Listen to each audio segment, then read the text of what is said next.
రిజర్వేషన్ల మీద round table conference ఏర్పాటు చేసి అధ్యక్షత వహించినటువంటి యువ నాయకుడు fire brand leader Rajaram Yadav గారికి, అదేవిధంగా గౌరవనీయులు అనేక ఉద్యమాలు ఈ రాష్ట్రంలో ఇంత బలమైన బీసీవాదం పెరగడం వెనుక నారాయణుని యొక్క పాత్ర చాలా గొప్పది.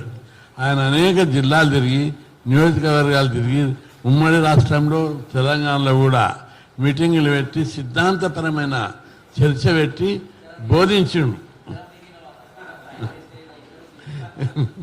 చర్చ చేసి ప్రజల మైండ్కి ఎక్కించాడు. ఇక ఆయన పాత్ర, ఆయన యొక్క రోల్ చాలా గొప్పది. అదేవిధంగా సిద్ధేశ్వర్ ఆయన ఈ మధ్యకాలం లోపల ఉద్యమాలు విప్లవ ఉద్యమాలకి వచ్చి ఇప్పుడు ఈరోజు బీసీ ఉద్యమాల లోపల కమిట్మెంట్ తోటి నిరాహార దీక్ష ఎవరు కూర్చుంటారు? 8 రోజులు 10 రోజులు నిరాహార దీక్ష కూర్చున్నాడు. అమ్మ నిరాహార దీక్ష మన ఈ రిజర్వేషన్ల కోసమే నాయకుడు అంటే కమిట్మెంట్ తోటి పోరాడుతున్నటువంటి ఒరిగంటి వెంకటేష్ గౌడు, రామ్మూర్తి గౌడ్, మల్లేష్ యాదవ్, రామ్కోటికి, ముదిరాజ్కు, ఐలేష్కు, ప్రతి ఒక్కరికి పేరు పేరున చాలామంది పెద్దలందరూ వచ్చారు. అందరికీ పేరు పేరున నా యొక్క హృదయపూర్వక నమస్కారం. ఇక్కడ పెద్దలందరూ చెప్పారు, నేను దాన్ని క్లుప్తంగా చెప్తా ఈజీగా గుర్తుపెట్టుకోవడానికి. రాష్ట్ర ప్రభుత్వము ఇక్కడ బీసీలను ఢిల్లీకి ఇష్యూ డైవర్ట్ చేసి మోసం చేయడానికి ప్రయత్నం చేస్తుంది, కుట్ర చేస్తుంది. నువ్వు అసెంబ్లీలో చట్టమైనాక ఏం చేయాలి? ఢిల్లీ గ్యాస్ తీసుకుపోవాల్సింది. ఇక్కడ జీవోలు తీసి ఆ గవర్నర్ తోటి ఆర్డినెన్స్ తీసి జీవోలు ఇంప్లిమెంట్ చేయాలి. రాజ్యాంగంలో ఇక్కడ 2 జీవోలు తీస్తున్నారు. ఒకటి స్థానిక సంస్థల ఎన్నికల లోపల బీసీ రిజర్వేషన్ల విషయం లోపల రాజ్యాంగంలోని 242 ఆర్టికల్ D6లో ఏమని క్లియర్గా ఉంది, స్థానిక సంస్థల బీసీ రిజర్వేషన్లను రాష్ట్ర ప్రభుత్వం నిర్ణయించవచ్చు. నీకు ఇక్కడ క్లియర్గా నిర్ణయించడానికి జనాభా లెక్కలు ఉన్నాయి. నువ్వు పెంచుకునే అధికారం రాజ్యాంగం ఇచ్చింది. నువ్వు దీన్ని ఢిల్లీ మీద ఎందుకు చెబుతావని నేను అడుగుతున్నా. రెండవది ఇంకొకటి, ఉద్యోగాల రిజర్వేషన్లను 50% మించుతుంది అని అంటున్నావు. ఇప్పుడు సుప్రీంకోర్టు ఆ ఒపీనియన్ లేదు. ఎప్పుడైతే ఈడబ్ల్యూఎస్ అగ్రకులాలకు 10% రిజర్వేషన్లు ఇచ్చారో అప్పుడు 50% సీలింగ్ పోయింది. సుప్రీంకోర్టు చెప్పింది 50% సీలింగ్ అనేది అవుట్డేటెడ్, మారుతున్న కాలానుగుణంగా ఈ లిమిట్ పెంచుకోవచ్చు ప్రభుత్వాలకు అని చెప్పి సుప్రీంకోర్టు తీర్పు చెప్పింది. అట్లాంటప్పుడు నీకు 50% సీలింగ్ లేదు, 60 కూడా దాటిపోయింది. కాబట్టి ఇది కాలం చెల్లిన విధానం. ఇక్కడ తెలిసి కూడా మనకి ఇక్కడ బలమైన 2 పాయింట్లు ఉన్నాయి. జనాభా లెక్కలు ఉన్నాయి, సుప్రీంకోర్టు తీర్పులు ఉన్నాయి. సుప్రీంకోర్టు ఉత్తరప్రదేశ్ కేసులో ఇంకో తీర్పు కూడా చెప్పింది, జనాభా లెక్కలు ఉంటే సైంటిఫిక్గా ఆ మేరకు రిజర్వేషన్లు పెంచుకోవచ్చని తీర్పు చెప్పింది. మండల్ కమిషన్ అప్పుడు చెప్పింది, మురళీధరరావు కమిషన్ అప్పుడు చెప్పింది, అనేక హైకోర్టు తీర్పులు, సుప్రీంకోర్టు తీర్పులు ఉన్నాయి. న్యాయపరమైన, చట్టపరమైన, రాజ్యాంగపరమైన ఎట్లాంటి అవరోధాలు ఈరోజు లేవు. కేవలం కుట్రపూరితంగా ఈ కులాలకు నాయకత్వాన్ని ఇవ్వడానికి ఇష్టం లేక రాజీవ్ గాంధీ ఒత్తిడి మేరకు, వాళ్ళ వాగ్దానం మేరకు బలవంతంగా పెంచి మనం మోసం చేయడానికి ప్రభుత్వం ప్రయత్నిస్తుంది. దీన్ని ప్రతి ఒక్కరు కూడా సహృదయం సమాజంలో అర్థం చేసుకోవాలి. బీసీ నాయకులు, బీసీ మేధావులు, బీసీ సంఘాలు అందరూ తప్పకుండా జాతికి నష్టం మనం అందరూ కోరాడదాం.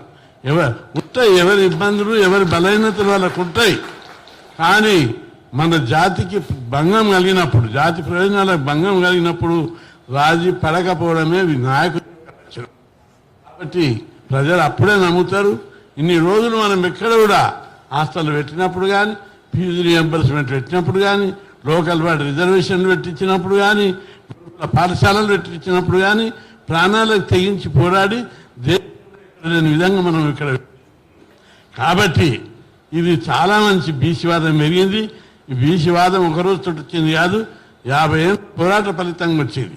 ఈ బీసీవాదం రావడానికి మనం పోరాడి మొదటి ఉద్యమం ఏం నడిచింది? చదువు మీద పెట్టాం. చదువుకుంటేనే బలహీన వర్గాలలో చైతన్యం వస్తుంది, రాజ్యాధికారం వస్తుంది అని చెప్పి చదువుకోవాలంటే ఇప్పుడు బాగా కొద్దిగా సౌండ్గా కాస్త చదివించే స్తోమత వచ్చింది. 40 ఏళ్ళ కింద చూసినట్లయితే హాస్టల్ సీట్ దొరికితే తప్ప చదవని పరిస్థితి, స్కాలర్షిప్ వస్తే తప్ప చదువుకోని పరిస్థితి, ఫీజులు కట్టలేని పరిస్థితి, ఫీజులను ప్రభుత్వమే భరించాలి. ఈ విధంగా ఈ స్కీములు పెట్టాలని పోరాటం చేశాం.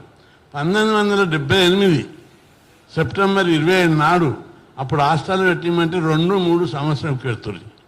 78 సెప్టెంబర్ నాడు పీడిఎస్, ఆర్ఎస్, ఎస్ఎఫ్ఐ, ఏఎస్ఎఫ్ నాయకులందరినీ వినిపించి ఓ మీటింగ్ పెట్టాం.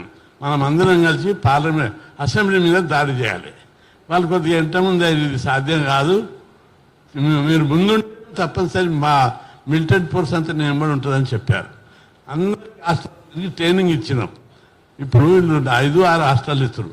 అందరి సంఖ్యలో రావాలంటే మనం తప్పనిసరి అసెంబ్లీ మీద దాడి చేస్తే ప్రభుత్వం కళ్ళు తెరుస్తుందని చెప్పి సెప్టెంబర్ నాడు ఉస్మాన్ యూనివర్సిటీ బస్సులు హైజాక్ చేసి కరెక్ట్గా గేట్ కరెక్టినాం.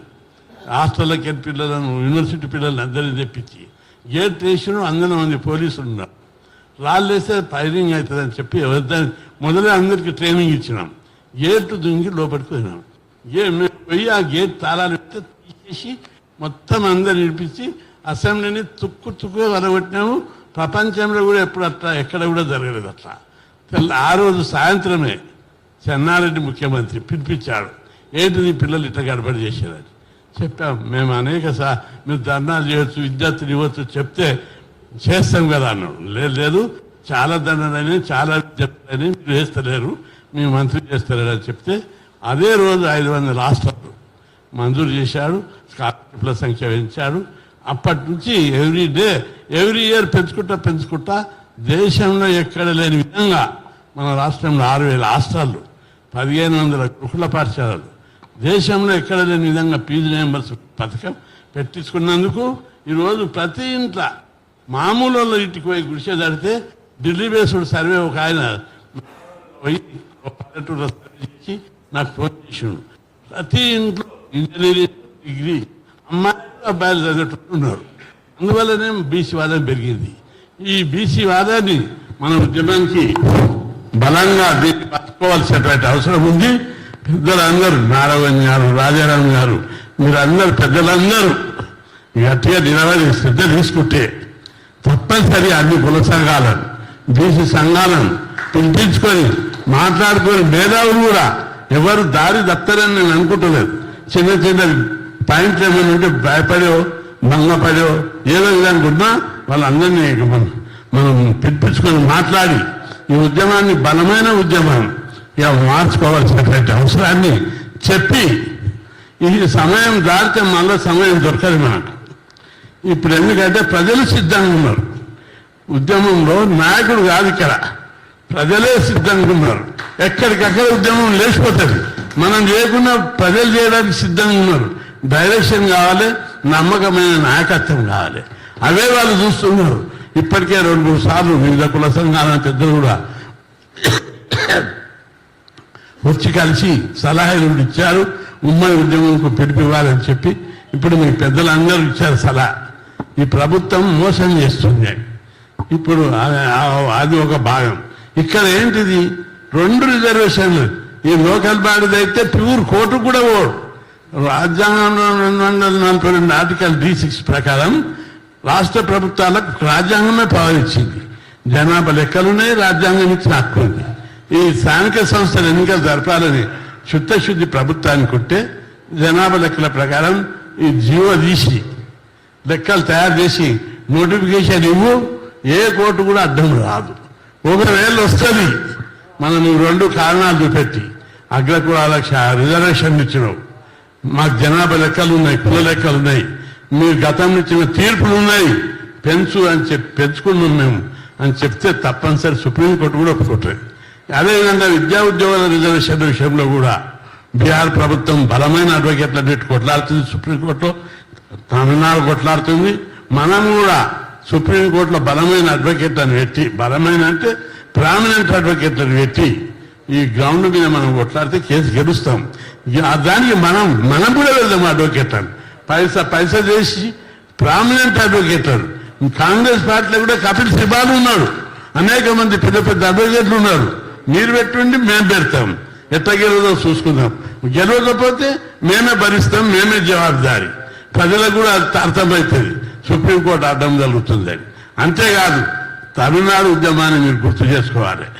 తమిళనాడులో రిజర్వేషన్ హైకోర్టు సుప్రీంకోర్టు కొట్టేస్తే అక్కడ పెరియార్ నాయకత్వాన, కరుణానిధి నాయకత్వాన పెద్ద ఎత్తున రాష్ట్రానికి బంధు పిలిపించారు, వార్నింగ్ ఇచ్చారు కేంద్ర ప్రభుత్వానికి.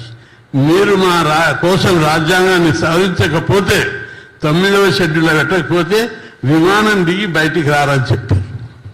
మనం కూడా ఆ దమ్మున్నది ఇప్పుడు. కాబట్టి సుప్రీంకోర్టు ఆడిచినట్టు ఆడుకోలేము మనం. అనుకూలమైన వాతావరణం ఉన్నది, అనుకూలమైన ప్రజల యుద్ధం వాతావరణం ఉన్నది. మనం దీనికి సరైన గైడెన్స్ ఇవ్వాలి. పెద్దలందరూ కూడా చర్య బాగా స్పందించి చొరవ తీసుకుంటే తప్పనిసరి అవుతుంది. ఇప్పటికే ఎట్లున్నా పరిస్థితి ఎట్లున్నా రోజు ఉద్యమాలు చేస్తూనే ఉన్నాం. హాస్టళ్ళకు బిల్డింగ్లు కట్టాలి. మీకు అది కూడా చెప్పాలి ఒక పాయింట్. మనకు 300 కాలేజ్ హాస్టళ్ళు పెట్టించుకున్నాం కొట్లాడి 330 బీసీ గురుకులాలు పెట్టించుకున్నాం. ఒక్క గురుకుల పాఠశాలకు సొంత భవనం లేదు. సిగ్గుందావిలకు హాస్టళ్ళ కంటే అద్దానం ఉన్నాయి. బీసీ కాలేజ్ హాస్టళ్ళు అందులో ఎవరు చదువుతారు? డిగ్రీ, పీజీ, ఇంజనీరింగ్ చదివే పిల్లలు ఉన్నారు. ఒక్కదానికి కూడా సొంత భవనం లేదు. అరే కలెక్టరేట్కి బిల్డింగ్ ఉంటుంది, మంత్రులకు బిల్డింగ్ ఉంటుంది, ప్రగతి భవన్కి ఉంటుంది. ఈ బిల్డింగ్లకు కూడా అద్దె భవనాలను ఇచ్చి రెంట్ కూడా ఇవ్వలేదు. 3 ఏళ్ల నుంచి తాళాలు వేస్తున్నారు. నేను ఒకేసారి వార్నింగ్ ఇచ్చిన, తాళాలు వేసి పిల్లల్ని బయటకు వస్తే చక్కగా ప్రగతి భవన్లో పెట్టారు, బిస్సలు తీసుకుపోయి ఉంచుతా అని చెప్పారు. మీరు అందరూ దానికి మనోళ్ళని కదిలించాలని కూడా నేను విజ్ఞప్తి చేస్తున్నా. పార్టీలు కూడా రావాలి. ప్రగతి భవన్ లేక పిల్లలు ఎంబరి పెట్టెలు ఎత్తి మీద పెట్టుకొని బిస్తలు నెత్తి మీద పెట్టుకొని ర్యాలీగా వెళ్ళి ప్రగతి భవనం, మినిస్టర్ల క్వార్టర్లు, ఎమ్మెల్యేల క్వార్టర్లు ఖాళీ ఉన్నాయి చాలా, అందులో వస్తేనే సమస్యకు పరిష్కారం. అనేక రకాలుగా ప్రభుత్వం భూములు అమ్ముతా ఉంటుంది. ఖాళీ జాగాలు మొత్తం అమ్మడానికి ప్రయత్నం చేస్తున్నారు. మాకు బిల్డింగ్లకు మేము పోయి కేంద్ర ప్రభుత్వాన్ని అడిగాం, హాస్టళ్ళకి ఇట్లా ఒక బిల్డింగ్ లేదంటే ప్రధానమంత్రి లెవెల్కి దిగొచ్చారు. మీరు స్థలాలు తీసుకొని రండి, మేము 80% గ్రాంట్ ఇస్తాం, ఫ్రీగా ఇస్తామన్నాం. చెప్పినాం, 10 సార్లు చెప్పినాం, సీఎం చెప్పినాం, మంత్రులకు చెప్పినాం, ఆఫీసర్లకు చెప్పినాం. స్థలాలు ఇవ్వడం లేదు, వాళ్ళు అమ్ముకునికే ప్లాన్ చేస్తున్నారు. అంటే మీకు ఎంత చిత్తశుద్ధి ఉంది బీసీల మీద అని ఈ విషయాల లోపల మీకు ఎగ్జాంపుల్ చెప్పాను. ఈ రిజర్వేషన్ల విషయంలో ఈ సమయంలో మనం ఇట్లా పోరాడకపోతే చరిత్ర మనం క్షమించదు. ఇంత మంచి ఉద్యమం మళ్ళా రాదని కూడా మీ అందరికి గుర్తు చేస్తున్నా. ఇక్కడ మనకి ఈ ఉద్యమంలో సక్సెస్ అయితే పార్లమెంట్లో చట్టసభల రిజర్వేషన్ల బీసీ బిల్లు కూడా పాస్ అవుతుంది, పునాది అవుతుంది దానికి. మనం బీసీలకు చట్టసభలో పెట్టాలని 20 ఏళ్ల నుంచి కొట్లాడుతున్నారు. వాళ్ళు కదులుతలేరు. మహిళా బిల్లు పెడుతున్నారు కానీ బీసీ బిల్లు పెడతలేరు. ఇక్కడ ఈ బిల్లు పాస్ అయితే తప్పనిసరిగా పార్లమెంట్లో బీసీ బిల్లు కూడా చట్టసభల అసెంబ్లీ పార్లమెంట్ రిజర్వేషన్ కూడా వస్తాయి. దానికి ఇది పునాది అవుతుంది. కాబట్టి ఈ సబ్జెక్టు మనోళ్ళకి అర్థం కాలేదు. ఇంకా ఇది జీవోలు తీయాలి, నోటిఫికేషన్లు వేయాలి అనేది అర్థమైతలేదు. మనం మరింత వివరంగా రాజారాంకు నేను అభినందిస్తున్నా. ఇప్పుడు మనం ఈ మీడియా ద్వారా ఈ సందేశాన్ని ప్రజలకు తీసుకపోతే ఎట్లా గవర్నమెంట్ ఎట్లా మోసం చేస్తుంది, ఏ విధంగా అన్యాయం చేస్తుందో ఇప్పుడు అర్థమవుతుంది. బీహార్లో చేసి పెంచి పార్లమెంట్కి పోలేదు వాళ్ళు. జీవో తీసిరు, నోటిఫికేషన్ వేసారు, భర్తీ చేశారు. అదేవిధంగా అనేక రాష్ట్రాల్లో కూడా అట్లే చేస్తారు. ఇక్కడ నువ్వు నీ ప్లాను నువ్వు ఇక్కడ జీవోలు తీసి నోటిఫికేషన్ అయ్యి తర్వాత మేము చూసుకుంటాం, మేము కొట్లాడతాం, మీరు కొట్లాడదాం.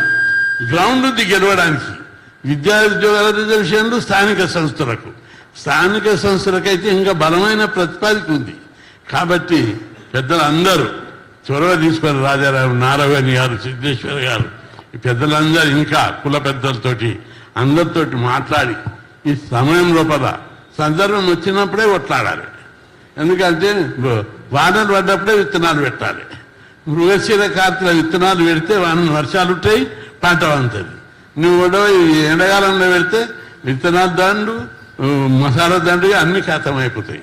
ఇప్పుడు సందర్భం ఉంది, బీసీల వాదం ఉంది.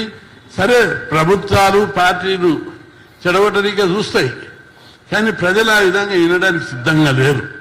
పార్టీలు కూడా మనతో కలిసి వస్తాయని నేను అనుకుంటున్నా.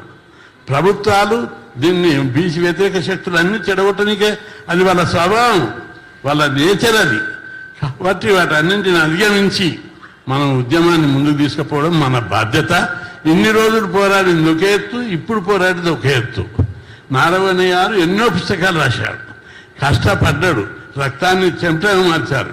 ఈ నెల 2 నెలలు మీరు ఇట్లా కష్టపడితే ఇంకా బాగుంటుందని చెప్పి నేను కోరుకుంటూ సెలవు తీసుకుంటా. రాజారాం యువకుడు తెలంగాణ ఉద్యమం కోసం సర్వస్వం ధారభూషుడు. అప్పుడు అది పనికి రాలేదు, మీకు ఎమ్మెల్యే కూడా చేయలేదు ఆ ఉద్యమం.